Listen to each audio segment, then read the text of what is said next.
High বন্ধুরা, এর photo দেখেছেন কোনদিন আগে? এটাকে মালিলি ভাষাতে বলা হয় সন্দম চাকা, और তামিলে বলে কাটা চাকা, और ইংলিশে বলে এটা ব্রেড ফ্রুটস। এটা হলো কাঁঠাল এক টাইপের। এটা সবজির জন্যই ব্যবহার করা হয়, আর অন্য কোনো কাজে লাগবে না। এটা এটা সেরকম আমাদের কাঁঠালের মতন না যে এটা আমাদের রোয়া হবে, খাওয়া যাবে, এরকম কিছুই না। এটা সবজির জন্য নিয়ে আসলাম আজকে আমি। এটাকে এখন বানাবো।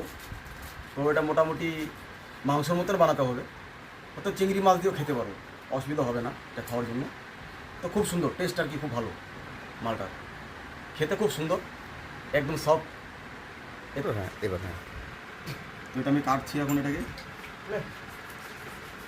দেখুন কিভাবে কাটতে হয়, অন্য কাঁঠালের মতো কেটে রেখেছি আমি একটা, বাকিটা কাটছি হবে।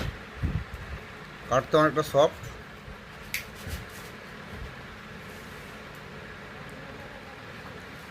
আটা চাকু দিয়ে অল্প কাটতে অসুবিধাই হয়, বটি দিয়ে কাটলে ভালো হয়।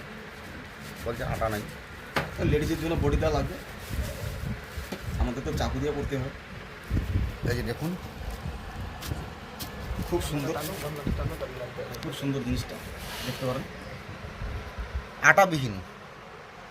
এর মধ্যে আঠা হয় না, ওই অল্প আঠা হবে, যেটা দুধের মতন আর কি দেখা যায়।